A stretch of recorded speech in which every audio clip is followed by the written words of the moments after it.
اور جن رشتوں کے جوڑے رکھنے کا اللہ نے حکم دیا ان کو جوڑے رکھتے اور اپنے پروردگار سے ڈرتے رہتے اور برے حساب سے خوف رکھتے ہیں، اور جو اپنے پروردگار کی خوشنودی حاصل کرنے کے لیے مصائب پر صبر کرتے ہیں اور نماز پڑھتے ہیں، اور جو مال ہم نے ان کو دیا ہے اس میں سے پوشیدہ اور ظاہر خرچ کرتے ہیں اور نیکی سے برائی کو دور کرتے ہیں، یہی لوگ ہیں جن کے لیے عاقبت کا گھر ہے، یعنی ہمیشہ رہنے کے باغات جن میں وہ داخل ہوں گے، اور ان کے باپ دادوں اور بیویوں اور اولاد میں سے جو نیکوکار ہوں گے وہ بھی بہشت میں جائیں گے، اور فرشتے بہشت کے ہر ایک دروازے سے ان کے پاس آئیں گے اور کہیں گے تم پر سلام ہو، یہ تمہاری ثابت قدمی کا بدلہ ہے،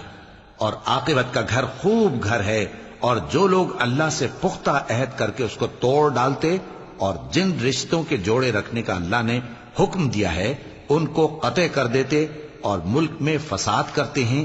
ایسوں پر لعنت ہے اور ان کے لیے برا انجام ہے۔